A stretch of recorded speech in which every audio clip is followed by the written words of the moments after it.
Assalamualaikum warahmatullahi wabarakatuh. Salam sejahtera dan salam sehat untuk kita semuanya. Semoga kita selalu diberikan kesehatan sehingga kita bisa mengikuti seluruh rangkaian kegiatan pelatihan yang diadakan oleh Stikes Karya Husada Semarang yang kali ini bekerja sama dengan Lembaga Pelatihan Kerja Karya Husada Semarang. Teman-teman, perkenalkan nama saya Maftuha dari Kebidanan. Saya dibantu ada Bu Isi Royhanati, Bu Siti Nur Umariyah Febrianti, dan Bu Diah Ayu Wulandari. Pada kesempatan kali ini akan menyampaikan materi terkait dengan bayi balita treatment.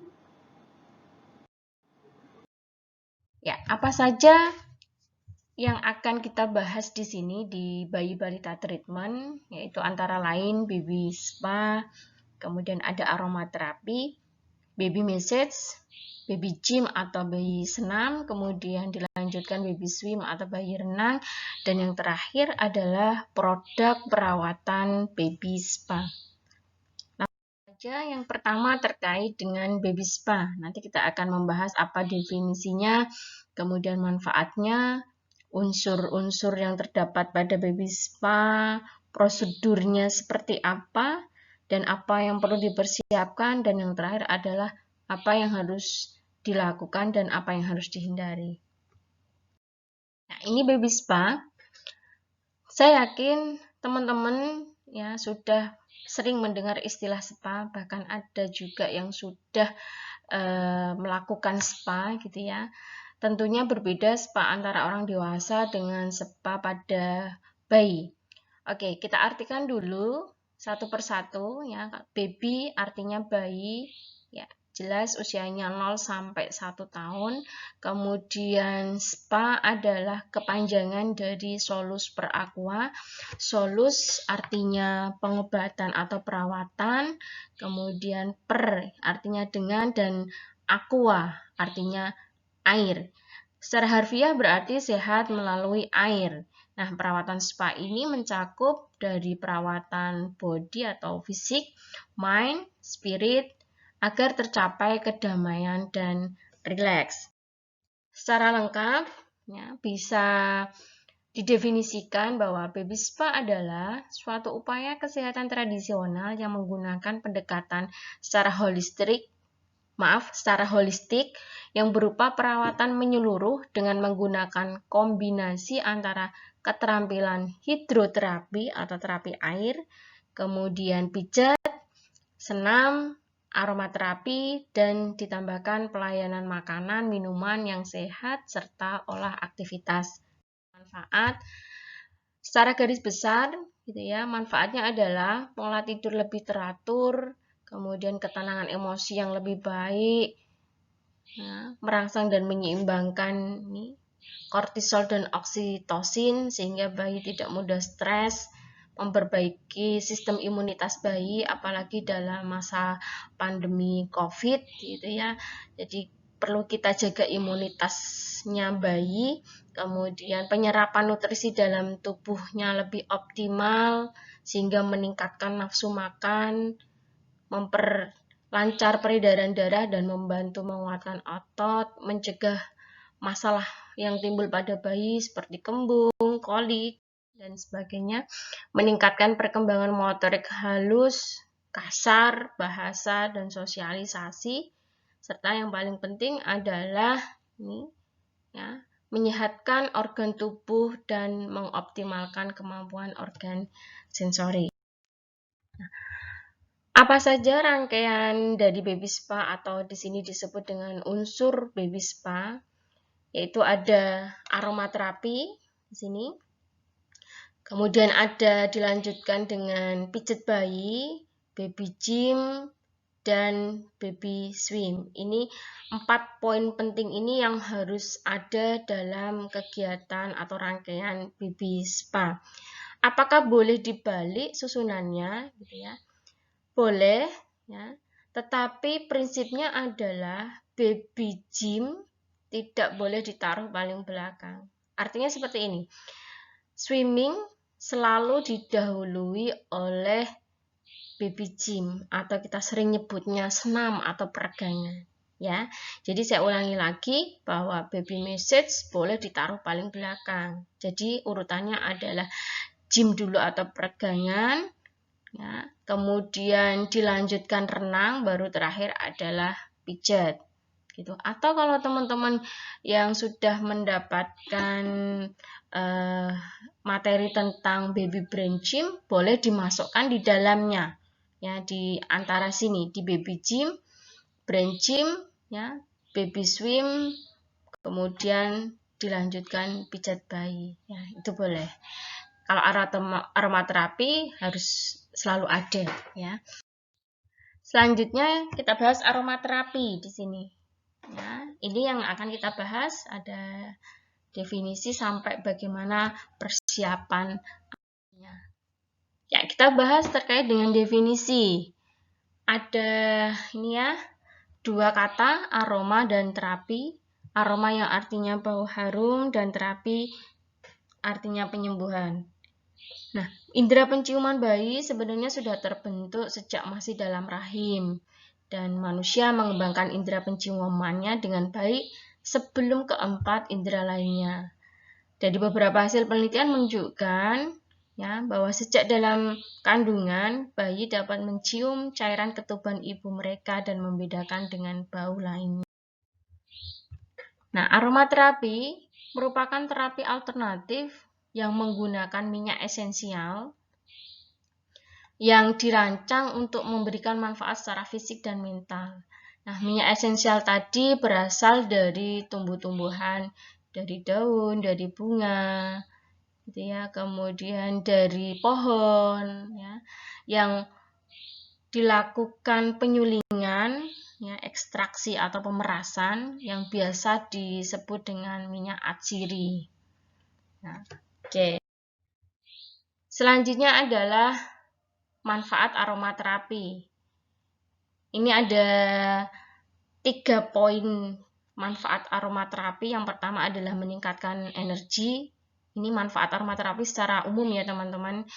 Ini ada yang meningkatkan energi, contohnya ada minyak aromaterapi seperti cengkeh, ini kayu manis, rosemary, ini yang mampu merangsang tubuh dan memberikan energi lebih tinggi gitu ya. Kemudian mempercepat penyembuhan atau pemulihan tubuh. Ini kalau bayi mengalami sakit, ini bisa ya, menggunakan lavender. Ini kalau lavender bisa digunakan baik sakit atau tidak sakit ya, karena ini meningkatkan oksigen dalam darah sehingga bisa membantu mempercepat proses penyembuhan luka atau pemulihan tubuh.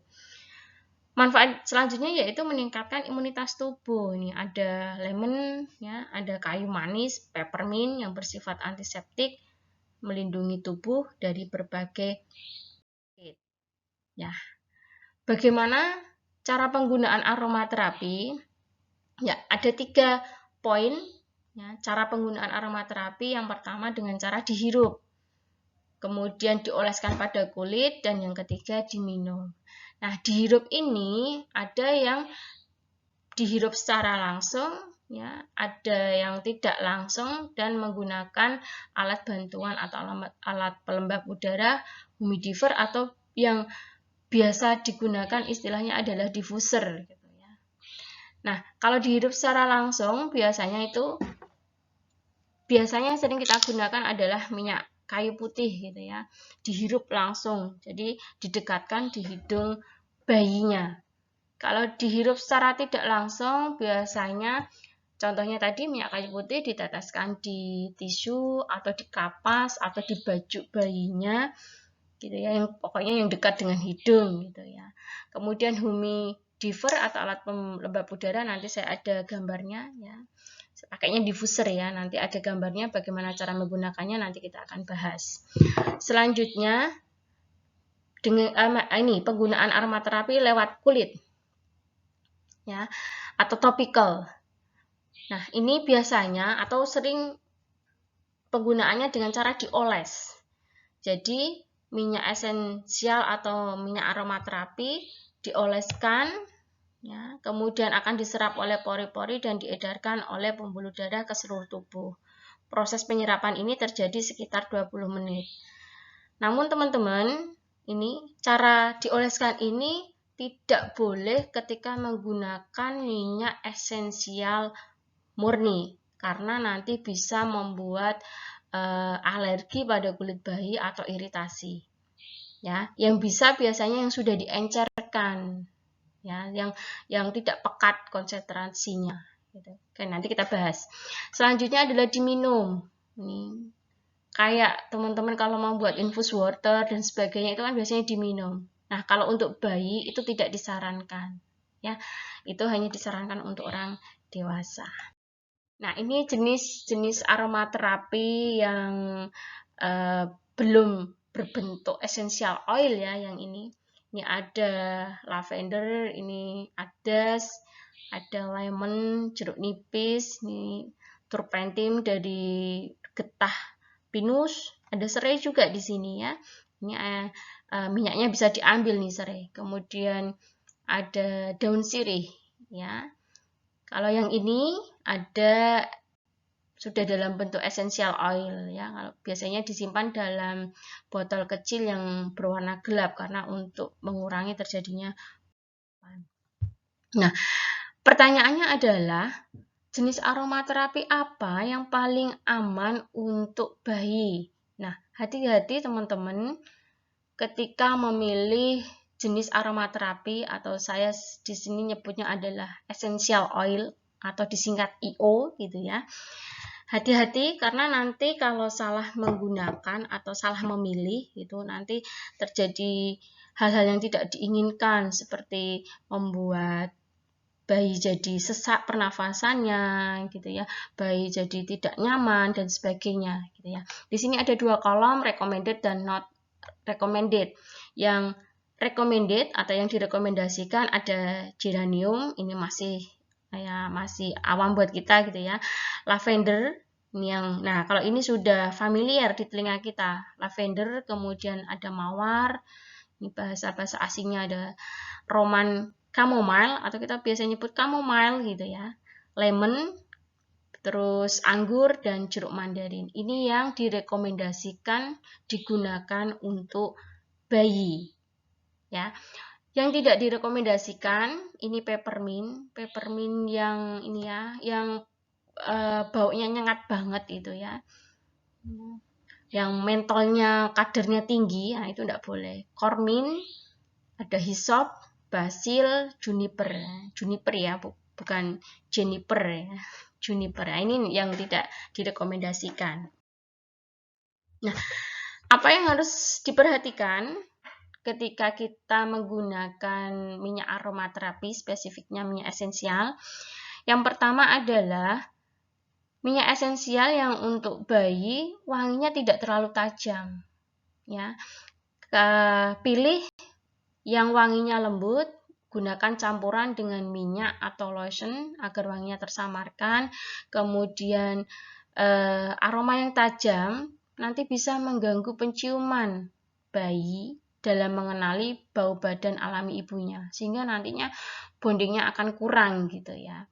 Lupa gitu ya, lupa baunya ibunya gitu kalau menggunakan aromaterapi yang pekat, yang tajam gitu ya. Kemudian ini, jangan menggunakan minyak esensial murni secara langsung pada kulit. Tadi yang sudah saya sampaikan akan membuat kulit menjadi iritasi, alergi gitu ya. Kemudian gunakan minyak esensial sebagai pengharum ruangan saat melakukan baby. Nah, ini saya contohkan ada essential oil dan diffuser. Ya, teman-teman bisa lihat nanti di mungkin ya, buka di ini toko online, di situ ada berbagai macam diffuser dan essential oil. Nah, ini salah satu contoh essential oil yang digunakan, ada nggak kelihatan ya, ini ada lavender, peppermint dan sebagainya. Cara menggunakannya yaitu yang pertama, siapkan diffuser. Di sini ada diffuser, ini ada dua bagian. Yang putih ini saya sebutnya tutup atau kepala gitu ya. Kemudian yang bagian coklat ini adalah wadahnya. Dibuka bagian putihnya ini, bagian tutupnya, Kemudian bagian coklat ini kita isi dengan air sesuai takaran yang ditentukan. Di situ sudah ada batasnya. Kemudian kita ambil salah satu minyak atau essential oil tadi 1-2 tetes ya. Kita coba pakai lavender ya, yang netral baunya. Kita teteskan 1-2 tetes. Nah, jumlah tetesan ini tergantung dari jenis IO yang digunakan. Karena EO kenyataannya EO pada ini yang beredar di masyarakat ini berbeda tingkat kepekatannya gitu ya, kualitasnya juga berbeda.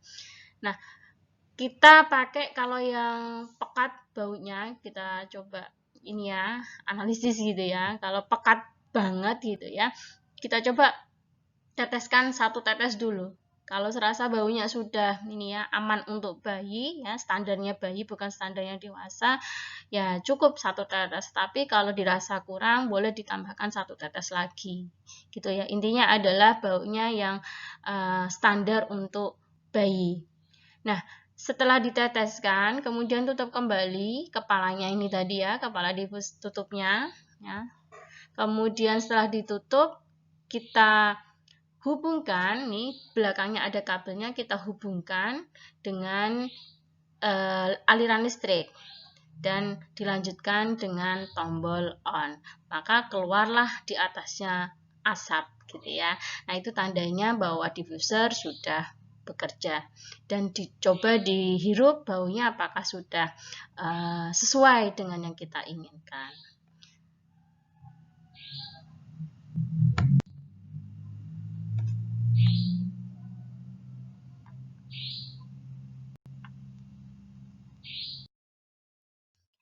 Oke, ini manfaat dan kegunaan aromaterapi tadi sudah saya bahas, gitu ya. Manfaatnya ada berbagai macam, meningkatkan energi, mempercepat penyembuhan atau pemulihan tubuh, meningkatkan imunitas tubuh, gitu ya. Ini manfaatnya. Saya lanjutkan. Rangkaian selanjutnya adalah baby massage atau pijat bayi. Nanti kita akan bahas definisi, manfaat, kemudian perbedaan pijat bayi modern dan pijat tradisional, kemudian mekanismenya seperti apa yang perlu dipersiapkan, dan apa yang perlu diperhatikan. Nah, pijat merupakan salah satu bentuk terapi sentuh yang berfungsi sebagai salah satu teknik pengobatan penting. Dari berbagai hasil penelitian menyampaikan bahwa pijat bayi secara rutin akan membantu tumbuh kembang fisik dan emosi bayi dan mempertahankan kesehatan. Nah, manfaat pijat bayi ini tidak hanya dirasakan oleh bayi saja, tentunya bagi ibunya. Nah, ini teman-teman ada 2 kelompok ya saya nyebutnya, yaitu ada pijat tradisional, mungkin ini yang masih banyak dilakukan, terutama mohon maaf yang di pedesaan biasanya masih menggunakan pijat tradisional gitu ya. Dan yang kedua ada pijat modern. Nah, apa bedanya? Kita coba ya ulas satu persatu. Pijat tradisional terlebih dahulu. Pijat tradisional seperti yang kita ketahui dilakukan oleh dukun dan ilmunya adalah turun-temurun. Ini saya ambil gambarnya dari Mbah Dukun ini ya. Kemudian pemijatan dilakukan tidak hanya saat bayi sehat, tetapi bayi sakit atau rewel. Ya, teman-teman pasti sering melihat justru bayi yang dibawa ke Mbah Dukun untuk dipijat itu bayi yang rewel, ya, yang ketika dipijat Mbah Dukun itu nangis, gitu ya. Kemudian sampai sampai ini ya rewel banget gitu sehingga bisa menyebabkan trauma pada bayinya. Kemudian menggunakan ramuan yang tidak terjamin bagi kulit, misalnya parutan jahe, bawang, atau dedaunan yang dihancurkan. Gitu ya. Kemudian hanya ditujukan untuk menyembuhkan penyakit dan kadang disertai dengan jamu. Ya, padahal ini tidak boleh ya, bayi diberikan jamu karena masih minum ASI ya, terutama bayi yang usia 0 sampai 6 bulan nih ya, tidak boleh ini. Kemudian sering dipaksakan ya, tadi yang saya sampaikan, akibatnya bayi menangis keras dan meronta-ronta setelah dipijat. Nah, akhirnya ini ya, bayi menangis keras dan meronta-ronta. Nah, setelah dipijat, bayi akan lelap karena kelelahan ya, kelelahan menangis tadi, bukan karena tenang gitu ya.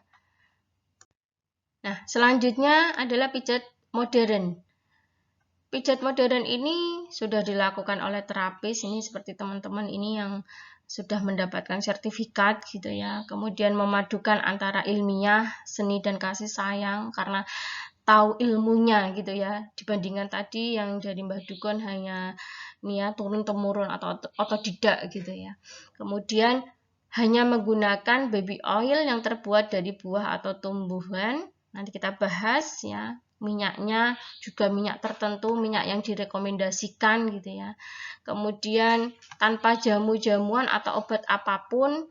Dan yang paling penting adalah menunggu kesiapan bayi, tidak dipaksa sehingga bayi senang, santai, dan bisa tidur puas. Nah, selanjutnya adalah manfaat pijat bayi. Ini meningkatkan daya tahan tubuh. Ya, nanti kita akan bahas kenapa mekanismenya seperti apa, kok bisa meningkatkan daya tahan tubuh, kemudian memperbaiki peredaran darah dan pernafasan, perangsang fungsi pencernaan, gitu ya, serta pembuangannya tentunya. Kemudian meningkatkan berat badan, bisa mengurangi stres juga, ya, meningkatkan kesiagaan dan buat tidur jadi lelap. Nah, ini mekanismenya pijat bayi. Secara garis besar ada 3 poin penting yang harus teman-teman pahami terkait dengan mekanisme pijat bayi. Yang pertama adalah pengeluaran beta endorfin, aktivitas nervus vagus, dan produksi serotonin. Oke, kita bahas satu persatu. Yang pertama terkait dengan beta endorfin yang dapat meningkatkan pertumbuhan. Ya, jadi kita sering mendengar ya, pernyataan atau dari hasil penelitian menyampaikan bahwa pijat bisa meningkatkan pertumbuhan. Penjelasannya seperti ini teman-teman. Bayi yang dilakukan pemijatan ya tentunya akan mendapatkan ini ya sensasi taktil ya, sentuhan gitu ya. Dari sentuhan ini akan meningkatkan pengeluaran neurochemical beta endorfin. Nah, beta endorfin ini akan merangsang enzim ODC ya. ODC, bukan COD ya. ODC, ornithine decarboxylase. Kemudian dari enzim ODC ini akan merangsang pertumbuhan sel dan jaringan. Seperti kita ketahui, definisi pertumbuhan adalah bertambahnya ukuran sel dan jaringan. Sehingga ya, bentuk dari peningkatan pertumbuhan itu bisa dilihat dari peningkatan panjang badan atau tinggi badan dan antropometri lainnya. Oke, mekanisme yang kedua yaitu tentang aktivitas nervus vagus, di mana pijat bayi ya tentunya yang dilakukan secara teratur dan sesuai dengan syarat-syaratnya gitu ya dapat meningkatkan berat badan. Itu manfaat ya yang buat bayinya. Yang kedua manfaat yang untuk ibunya. Di sini dibuat 2 anak panah ya, ke atas dan ke bawah. Nah, begini penjelasannya teman-teman. Bayi yang dilakukan pemijatan tadi mendapatkan sensasi taktil. Dari sensasi taktil itu akan meningkatkan tonus nervus vagus atau saraf otak yang ke-10. Nah, di situ akan meningkatkan kadar enzim, ya, namanya enzim gastrin dan insulin. Ini akan meningkat. Dari gastrin dan insulin ini akan membuat penyerapan menjadi lebih baik. Ya, bahasanya gini, makanan cepat terserap ya, jadi cepat habis gitu ya. Kemudian bayi jadi cepat lapar. Nah, kalau bayi cepat lapar, tentunya bayi akan sering minum APSI. Nafsu makannya meningkat. Ya, ini kalau untuk bayi yang lebih dari 6 bulan, ini nafsu makannya meningkat. Sehingga manfaat bagi bayinya apa? Yaitu menaikkan berat badan. Kalau buat ibunya, karena tadi bayinya sering minum ASI, tentunya produksi ASINya akan meningkat. Selanjutnya terkait dengan ini, produksi serotonin bisa meningkatkan daya tahan tubuh. Begini penjelasannya. Bayi yang dilakukan pemijatan akan mengalami rangsangan taktil atau sensasi taktil, akan meningkatkan aktivitas neurotransmitter serotonin. Nah, serotonin ini akan mengikat glukokortikoid atau adrenalin, di mana kita ketahui bahwa adrenalin itu kan hormon stres ya, teman-teman. Jadi, adrenalinnya akan turun karena tadi glukokortikoidnya atau adrenalin kan diikat. Jadi, kadar hormon stresnya turun. Nah, kalau kadar hormon stresnya turun, yang meningkat adalah IgM dan IgG. Seperti yang kita ketahui, IgG dan IgM atau imunoglobulin ini akan meningkatkan daya tahan tubuh. Ya, jadi kesimpulannya tadi, produksi serotonin dapat meningkatkan daya tahan.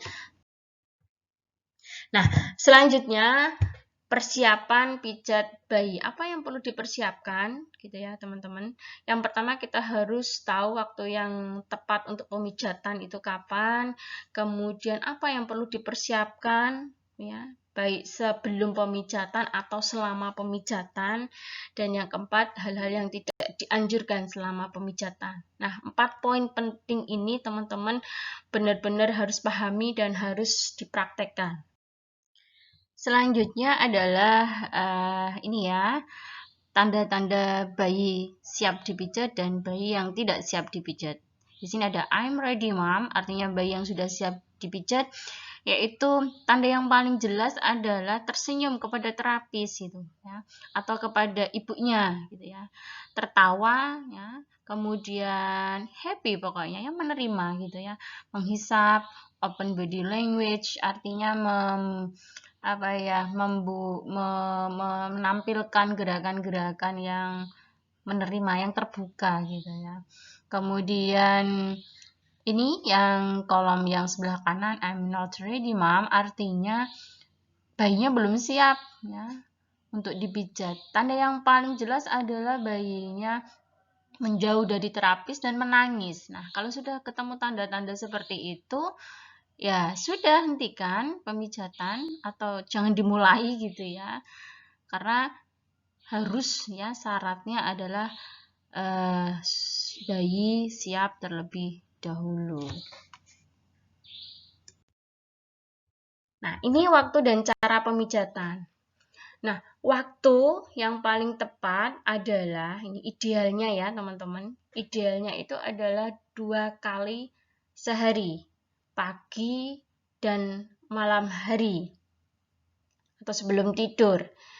Kemudian kalau ini saya bagi menjadi 3 kelompok ya, ini 0 sampai 1 bulan, 1 sampai 3 bulan, dan 3 bulan sampai 3 tahun. Apa yang membedakan dari ketiga kategori usia ini? Yang membedakan adalah ini pada tekanannya ya. Kalau usia 0 sampai 1 bulan atau saya nyebutnya bayi baru lahir gitu ya. Ya, sering ada pertanyaan, Bu, bayi baru lahir apakah boleh dilakukan pemijatan? Ya, jawabannya adalah boleh, tetapi dengan usapan halus. Sama sekali tidak memberikan penekanan. Kemudian, hindari daerah perut. Saya ulangi, bayi baru lahir boleh dilakukan pemijatan dengan usapan-usapan halus, kurangi tekanannya atau bahkan tidak diberikan tekanan. Kemudian hindari daerah perut jika tali pusat belum lepas, karena nanti bisa menyebabkan perdarahan. Nah, untuk usia 1-3 bulan, gerakan halus disertai ini boleh ya, diberikan sedikit tekanan. Semakin bertambah usia, tekanannya ditingkatkan dan waktunya juga biasanya lebih lama, dan disarankan pada kisaran 15 menit. Jangan terlalu cepat, juga jangan terlalu lama. Nah, terkait dengan waktu, tadi kan 2 kali sehari ya teman-teman. Nah, itu lebih baiknya pada kondisi bayi fresh, artinya setelah mandi. Kemudian jangan ditelan mentah-mentah ya, habis mandi langsung dipijat, bukan. Pada intinya adalah bayi dalam kondisi fresh. Nah, biasanya kalau sudah mandi itu kan sudah fresh ya. Gitu. Oke. Selanjutnya adalah persiapan sebelum dan selama pemijatan. Ini ya, apa yang harus dilakukan, ini das. Kemudian apa yang harus dihindari. Ya, kita bahas. Yang harus dilakukan ini untuk terapisnya yaitu tersenyum ya. Jangan lupa, jangan pelit senyuman ya ibu-ibu atau teman-teman. Kemudian jangan lupa cuci tangan ya, apalagi ini pada masa pandemi. Silahkan menggunakan, ini tadi ada yang kelewatan ya, tambahkan untuk APD ya. Tapi ini ya cukup menggunakan celemek sama face shield gitu ya, face shield atau monggo kalau menggunakan masker ya boleh gitu ya, tapi jangan menggunakan handscoon ya, tidak bisa nanti untuk pemijatan ya. Jadi APD-nya boleh ditambahkan face shield atau masker dan celemek ya.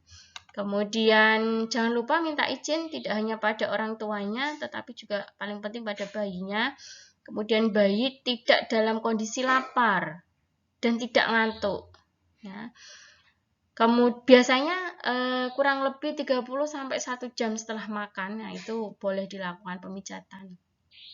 Jangan lupa pemijat selalu menjaga kontak mata dengan bayi, penuh perhatian, awali dengan sentuhan ringan, dan mulai pemijatan dari kaki. Ya, jangan ya perhatikan, jangan mulai dari muka. Karena apa? Muka itu adalah bagian yang cukup sensitif sehingga ketika dipijat relatif bayinya tidak nyaman dan akan menangis. Nah, kalau sudah menangis, nih hentikan pemijatan. Tunggu sampai bayinya tenang, ya. Cari penyebabnya. Kalau menangisnya karena lapar ya dikasih minum dulu, ditunda dulu gitu ya sampai bayinya kenyang gitu. Atau karena salah waktu gitu ya, karena bayinya ngantuk sehingga nangis, nah, itu juga nih diperhatikan. Kemudian jangan pernah nih terapis jangan pakai perhiasan, cincin, gelang, enggak boleh akek gitu ya, enggak boleh kukunya panjang, nah ini juga enggak boleh. Anaknya dipaksa ya. Terus bu bidannya atau terapisnya tergesa-gesa. Kemudian disambil ini, mohon maaf, wianan gitu ya. Nah, ini juga enggak boleh, apalagi sambil nonton drama Korea itu juga enggak boleh gitu ya. Kemudian memijat di luar ruangan, menyetel musik dengan volume tinggi, ya, cukup yang nyaman aja volumenya. Kemudian membangunkan bayi untuk pijat, nah ini enggak boleh. Sengaja dibangunkan untuk pijat, dek ayo bangun kita pijat, nah itu enggak boleh ya. Nanti bayinya pasti tidak siap untuk dilakukan. Nah, ini selanjutnya untuk persiapan alat. Ini apa saja yang perlu dipersiapkan? Teman-teman ada alas atau matras gitu ya. Kalau punya kasur ya monggo, tidak perlu menggunakan bed gitu ya, atau teman-teman yang punya tempat praktek gitu apa pakai bed persalinan atau bedsheet enggak, apalagi itu enggak boleh ya. Ini kita nanti settingnya adalah lesehan ya, pakai matras. Kemudian ada handuk, ini nanti untuk menutupi bagian perut. Ada popok, disarankan menggunakan popok yang sekali pakai, ya, karena nanti bisa menyerap. Kemudian baju ganti, waslap, ya, dan air, tentunya air hangat. Dan ini ya, tadi ya, minyak. Nanti kita bahas tersendiri untuk minyak yang digunakan seperti apa. Oke teman-teman, itu yang terkait dengan baby message. Selanjutnya ya, saya lanjutkan tentang baby gym. Ya, saya ulangi lagi tadi rangkaiannya, aromaterapi sudah, kemudian baby message ya atau pijat bayi sudah. Selanjutnya ini adalah baby gym atau senam bayi atau yang biasa kita sebut dengan peregangan. Nah, ini dari gambarnya sudah menunjukkan nih bayinya diajak senam gitu ya. Nah, secara ini definisi Ya, baby gym atau senam bayi atau peregangan merupakan latihan untuk membantu stimulasi pertumbuhan dan perkembangan sistem saraf dan motorik bayi secara optimal. Ini manfaatnya ya hampir sama dengan manfaat baby massage ya. Anda menguatkan otot-otot persendian gitu ya. Kemudian meningkatkan perkembangan motorik sampai dengan ini yang paling bawah adalah memperlancar peredaran darah dan memperkuat jantung. Digambar di sini ini tidak boleh dilakukan pada bayi baru lahir. Tentunya ini bayi yang sudah lebih dari 3 bulan. Selanjutnya adalah bayi berenang ya. Tadi sudah dilakukan peregangan, nanti gerakan-gerakannya akan disampaikan di video berikutnya. Selanjutnya adalah baby swim atau bayi berenang. Berenang merupakan olahraga yang mampu meningkatkan kesehatan ini tanpa gravitasi bumi ya, dan minim resiko cedera fisik karena pada saat berenang seluruh berat badan ditahan oleh air atau mengapung. Nah, nanti dibantu oleh alat namanya neck ring agar bayi bisa mengapung ya teman-teman. Kemudian untuk rekreasi yang sangat menyenangkan dan berenang merupakan salah satu life skill atau keahlian yang diperlukan dalam hidup untuk masa depan. Kenapa seperti itu? Ya, ini untuk jaga-jaga gitu ya.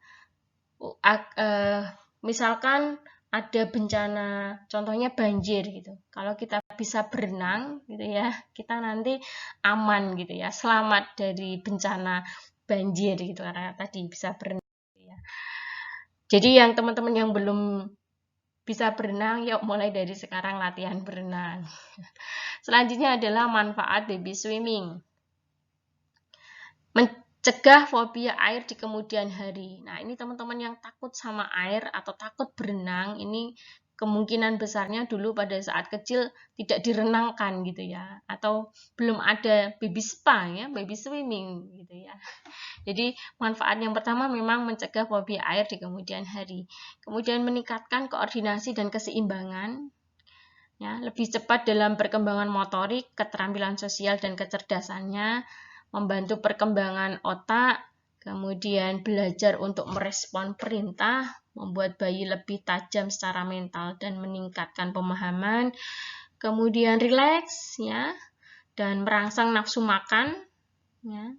Kemudian tidur dan pola makannya juga akan meningkat. Tentunya kalau ini dilakukan benar. Nah, selanjutnya adalah waktu yang tepat ya. Waktu yang tepat untuk melakukan baby swim. Nah, ini juga harus diperhatikan teman-teman. Yang pertama, ini mulai usia 3 bulan dengan berat badan minimal 5 kg. Nah, saya selalu menyampaikan ke teman-teman bahwa syarat utama yaitu harus bagian leher sudah tegak. Mohon maaf. Bagian leher sudah tegak, itu artinya sudah boleh berenang. Nah, biasanya kalau dari perkembangan ya, itu kan kalau bayi bisa mengangkat lehernya atau lehernya sudah tegak itu diperkirakan pada usia 3 bulan dan berat badannya minimal 5 kg. Makanya ada pertanyaan, Bu, kalau usianya 4 bulan tetapi belum bisa mengangkat ini lehernya, kepalanya gitu. Boleh enggak, Bu? Jawabannya adalah tidak boleh, ditunda dulu. Ya, jadi hati-hati karena nanti kita akan memakaikan neck ring, kemudian nanti di kolam renang itu kan di airnya itu kan yang menjadi beban atau tumpuan itu kan pada leher. Jadi kalau belum bisa mengangkat lehernya, tunda dulu untuk dilakukan baby swim. Kemudian untuk bayi prematur, kapan mulai boleh dilakukan swimming? Itu biasanya penghitungannya seperti ini. Tadi kalau bayi normal itu kan 3 bulan ya, ditambah 2 bulan. Jadi diperkirakan pada usia 5 bulan gitu ya, bayi yang dengan riwayat prematur itu tadi mulai boleh dilakukan swim atau renang ya. Tetapi kalau belum usia 5 bulan atau 4 bulan sudah bisa mengangkat leher tadi ya, berat badannya juga sudah bisa mencapai 5 kilo bahkan lebih gitu ya, boleh-boleh aja. Nah, ini yang poin ketiga, usia yang paling tepat untuk memperkenalkan air atau kolam renang itu ya pada usia 3-6 bulan. Ini yang perlu diperhatikan teman-teman sebelum kita memulai berenang. Yang pertama adalah tahap pengenalan air.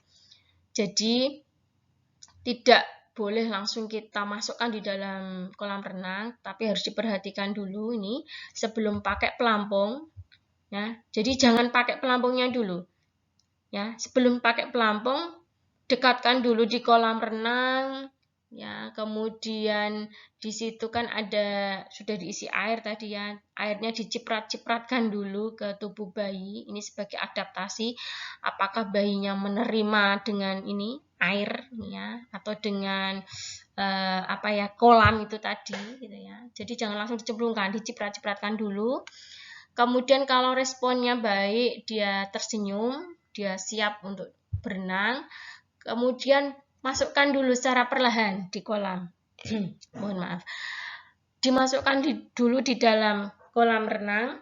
Ya, tadi belum dipasang nekring ya.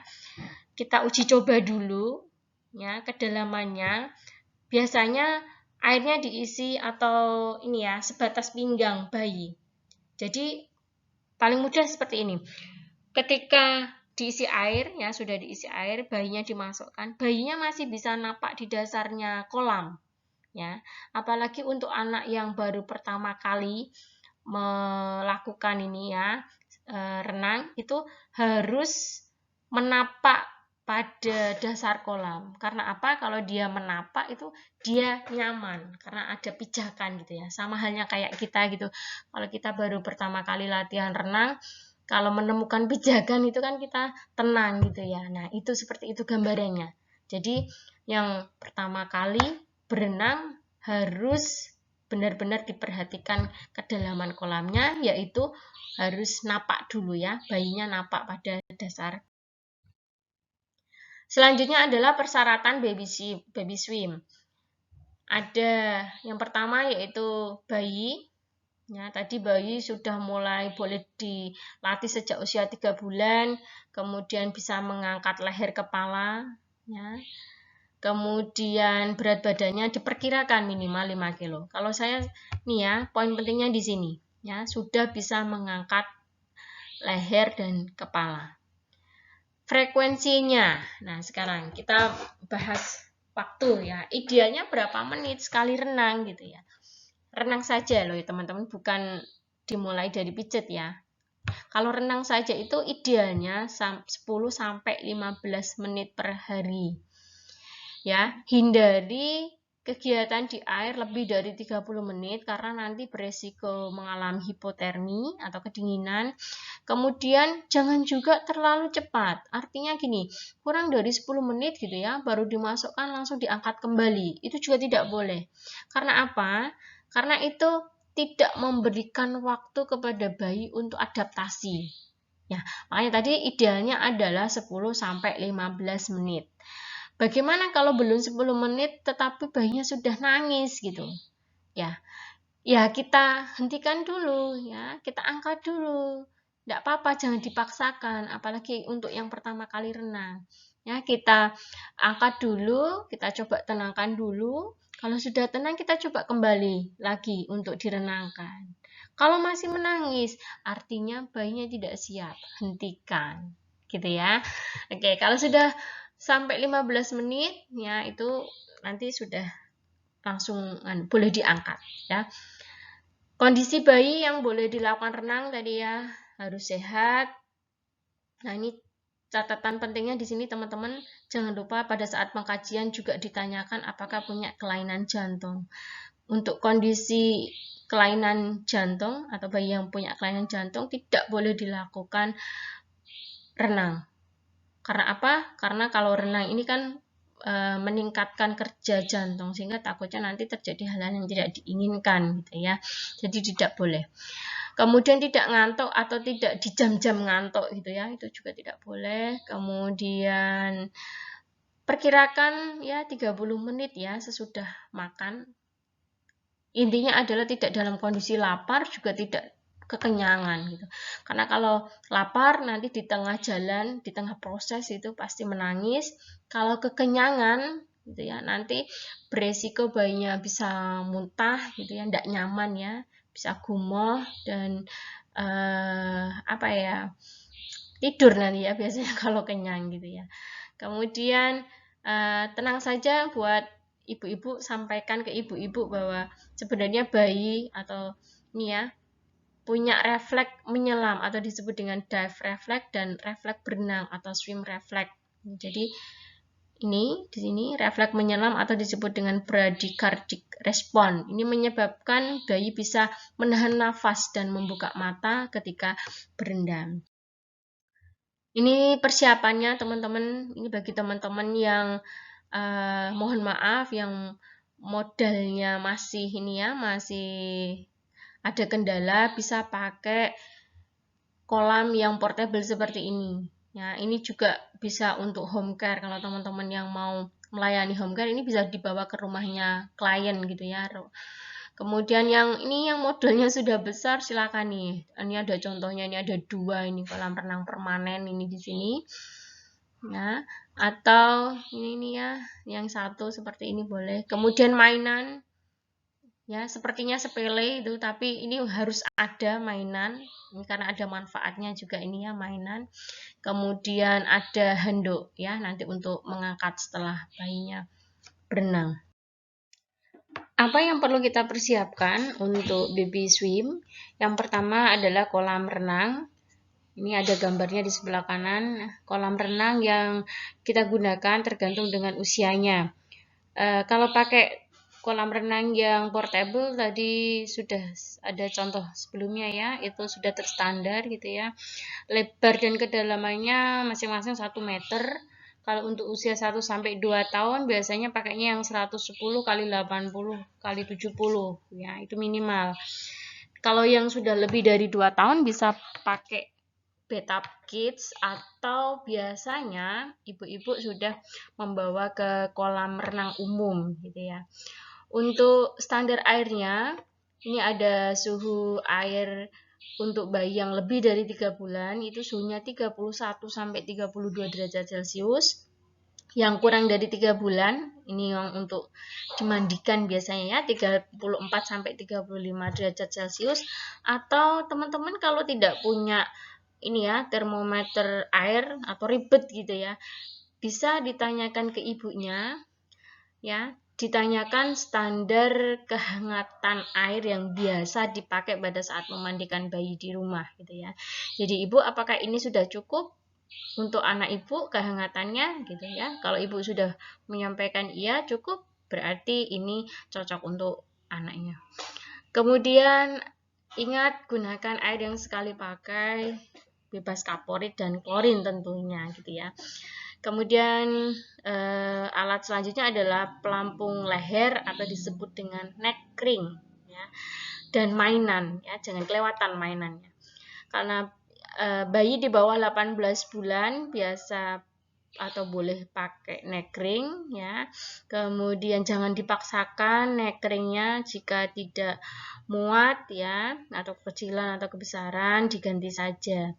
Kemudian untuk mainan, jadi mainan itu fungsinya memang salah satunya membuat bayi tertarik gitu ya dengan mainan itu, dan yang kedua bisa untuk menutupi permukaan air. Jadi dikhususkan untuk bayi yang baru pertama kali untuk renang, biasanya airnya itu ditutupi dengan mainan-mainan, bola-bola, bebek-bebek, sehingga bayinya itu menganggap dia tidak sedang dicemplungkan di laut gitu ya, seolah-olah gitu. Ya asumsinya bayi itu kayak dicemplungkan di laut gitu kalau airnya tidak ada mainannya. Makanya awal ditutupi dengan mainan dulu, setelah itu bisa diambil sedikit demi sedikit. Begitu.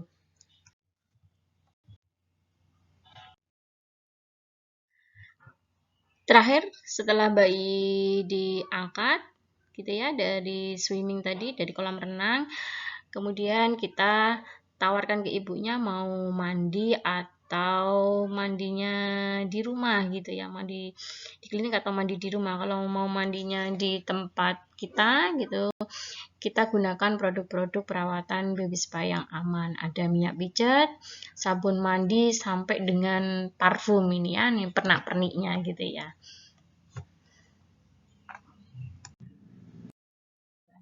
Yang pertama minyak pijat. Ya, tadi teman-teman, minyak pijat yang paling aman digunakan yaitu di sini saya sudah ada tanda bintang 1 dan bintang 2. Ini ya, sebelumnya saya bagi jadi ada 2, ada mineral oil dan nabati oil. Ya, hindari teman-teman kalau bisa nih ya, hindari menggunakan baby oil yang beredar di pasaran. Lebih direkomendasikan menggunakan nabati oil yang ini yang tinggi asam linoleat, yang bintang 1 ini tinggi asam linoleat. Contohnya adalah minyak anggur ya, minyak biji anggur itu ya, grapeseed oil, kemudian VCO atau minyak kelapa, itu paling aman. Kemudian pilihan selanjutnya ada minyak zaitun dan minyak biji bunga matahari gitu ya. Saya sering menyampaikan seperti ini.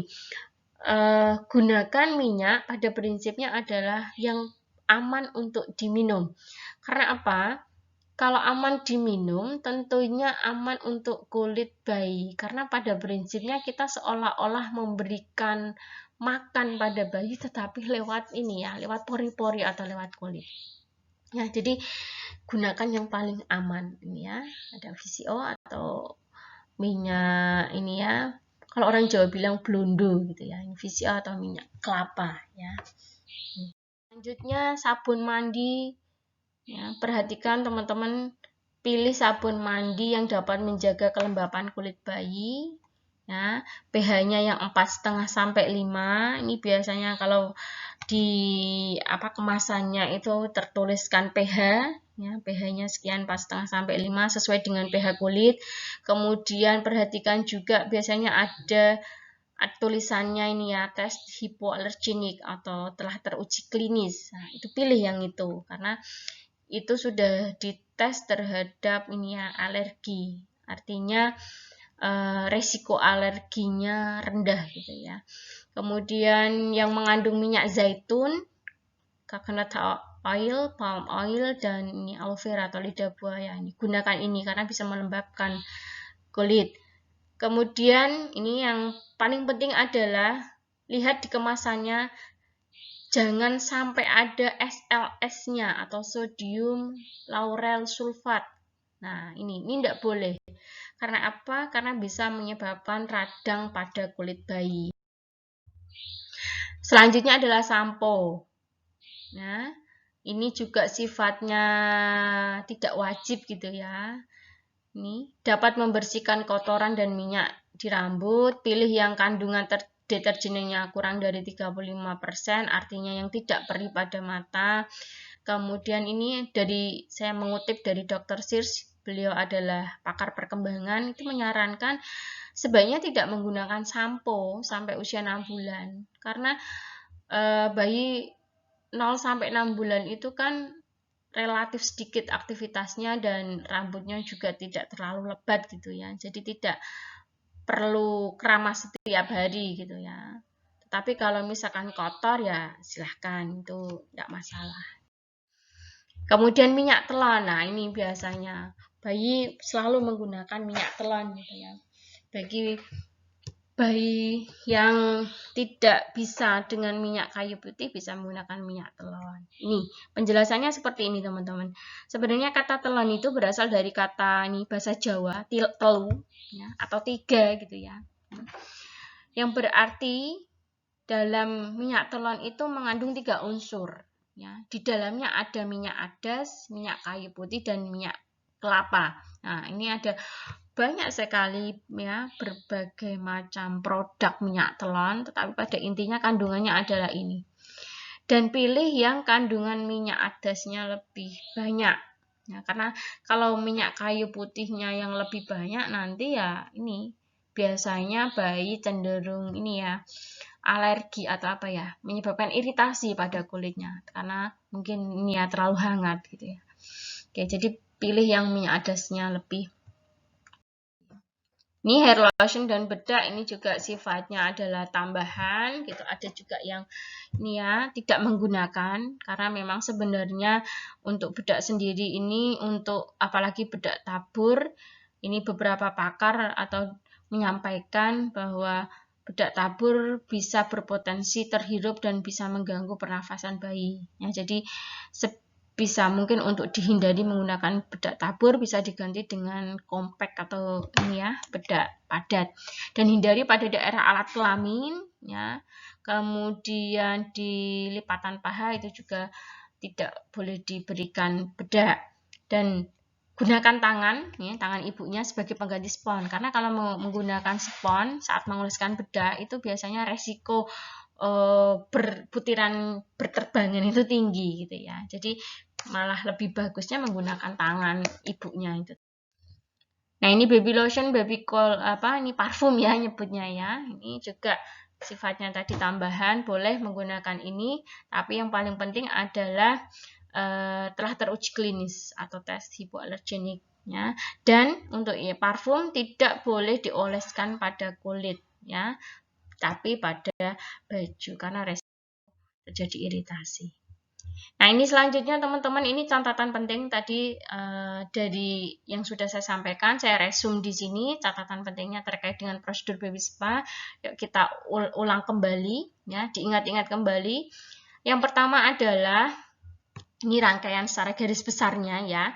Ada anamnesa, kemudian ada aromaterapi, kemudian baby gym atau dilakukan peregangan, kemudian dilakukan renang, ya, diajak renang, kemudian dimandikan atau langsung dipakaikan baju. Nah, ini penjelasannya. Yang pertama anamnesa, ya. Ketika ada klien datang, ya, mengutarakan keinginannya untuk melakukan baby spa, ya, yang perlu kita lakukan yang pertama adalah anamnesa. Apa yang perlu dianamnesa? Identitas itu pasti. Kemudian jangan lupa keluhan, ya, keluhannya. Apakah ini bayinya sehat? Karena tadi kan ada syarat ya, bayinya harus sehat. Makanya dianamnesa apakah bayinya mengalami demam, bayinya rewel, apakah bayinya mencret, ya, dan sebagainya. Yaitu dikaji. Terutama juga apakah punya kelainan atau riwayat penyakit ini ya, jantung ya, karena tadi tidak boleh ya, bayi yang renang tidak boleh mengalami kelainan jantung. Kemudian timbang berat badan ya, karena tadi ada syarat minimal 5 kilo ya, timbang berat badan terlebih dahulu, kemudian untuk memastikan demam atau tidak tadi lakukan ukur suhu tubuh. Jadi tadi di persiapan alatnya kurang satu ya teman-teman, tambahkan ini ya, termometer. Selanjutnya setelah selesai dilakukan anamnesa, kemudian ini dilakukan pemijatan. Waktunya 15 menit. Ya, nanti dikalkulasi semuanya total antara 40 sampai 60 menit ya. Jadi ketika ibunya tanya, "Bu Bidan berapa menit anak saya dilakukan baby spa?" Jawabannya antara 40 sampai 60 menit dengan catatan bayinya bisa diajak kerjasama. Kalau sudah nangis ya itu beda lagi, nanti waktunya otomatis lebih panjang. Pijat bayi 15 menit. Ya, setelah dipijat tadi dilakukan ya, stretching, peregangan, kemudian siapkan air hangat. Setelah disiapkan, ambil bayinya, diajak pengenalan air tadi ya, sebatas kaki bayi atau bayi bisa menapak di dasar kolam, baru dipasang nekring ya. Saya ulangi teman-teman, jangan pasang nekring dulu baru dikenalkan ke air, tapi kenalkan air dulu ya, diajak dimasukkan di dalam kolam dulu, tapi tetap dipegangi ya teman-teman, dipegangi oleh terapisnya atau kita. Kalau dianya responnya bagus atau siap untuk dilakukan renang, baru dipasang nekring. Nah, ini biasanya minta bantuan ibunya. Pasang nekring, ya, dipastikan direkatkan, ya, direkatkan apa ini namanya ya, pengamannya. Kemudian biarkan bayi bergerak, ya, di kolam renang itu tadi sekitar 10-15 menit, biarkan dia bergerak, awasi jangan sampai minum airnya. Kalau sudah sampai 15 menit, kita angkat dari kolam, kemudian dikeringkan pakai handuk, tawarkan ke ibunya mau dimandikan sekalian atau langsung dipakaikan baju. Ya, kalau dimandikan silakan dimandikan. Kalau ibunya udah Mbak atau Bu sudah cukup, langsung dipakaikan baju aja silakan, langsung dipakaikan baju. Setelah itu berikan ke orang tuanya untuk diberikan niah ASI. Ya, kalau yang masih ASI, kalau yang sudah tidak ASI ya berikan yang lebih dari 6 bulan, berikan minum atau makan. Alat-alat yang perlu dipersiapkan untuk baby spa ya, ini gabungan tadi dari baby massage gym ya, jadi gabungkan jadi satu. Di sini ada set baju bayi, diffuser, air, minyak pijat, matras, alas bayi, mainan, kemudian linen, pelampung, sampai dengan handuk, waslap, dan produk-produk perawatan ya. Diperhatikan fasilitas ruangan yang memadai, ya, ruangannya hangat. Tadi ya jangan di luar ini ya, outdoor gitu, enggak boleh karena nanti bisa resiko kembung ya, hipotermi ya, karena nanti bajunya dibuka gitu. Kemudian bayi segera setelah menyusu itu juga tidak boleh. Kemudian membangunkan khusus untuk baby spa gitu juga tidak boleh, dan dilakukan hanya pada saat bayi sehat ya. Kemudian berapa kali idealnya spa dilakukan ya? Spa dilakukan minimal 1 minggu sekali. Wah, ini ya. Jadi ini nanti bisa dipraktekkan yang punya ini ya, anak atau saudara, silakan dipraktekkan spa di rumah nih ya, minimal 1 minggu sekali. Jangan terlalu sering ya. Kalau pijatnya boleh tadi ya setiap hari, tetapi kalau untuk spa-nya minimal 1 minggu adalah sekali. Nah, dan periksa kondisi bayi ya, tidak diperuntukkan untuk bayi dengan kelainan jantung. Ya, saya sampaikan ini fasilitas utama dan pendukungnya. Bagi teman-teman yang mau membuka ini ya, baby spa, silahkan disiapkan ruangan minimal 50 meter persegi. Ini ada playgroundnya, ya, ada massage area, ada tempat pijatnya. Ini cukup lesehan seperti ini, ibu-ibu. Jadi tidak perlu menggunakan bed ya, apalagi bed jean gitu ya, tidak perlu. Cukup lesehan aja seperti ini, dilapisi dengan Evamart yang berwarna-warni agar bayi suka gitu ya, cerah gitu. Kemudian gunakan waiting room, sofa ya ibu-ibu, yang empuk gitu ya, jangan menggunakan yang ukir-ukiran, kayu dan sebagainya, itu yang bahaya untuk bayi dan balita. Kemudian bisa menggunakan nih swimming area atau area basah gitu ya, bisa menggunakan kolam yang permanen atau yang portable. Dan jika masih mencukupi lahannya, bisa digunakan atau ditambahkan dengan ruang konsultasi atau silahkan ruang serbaguna, ruang ibadah dan sebagainya. Itu jika masih luas areanya. Tapi pada intinya adalah ada 3 ruang utama yang harus dipenuhi, yaitu tadi area kering gitu ya, area yang untuk pijat memijat, kemudian area untuk basah-basahan untuk swimmingnya, dan satu lagi untuk area informasi atau pendaftaran atau konsultasi.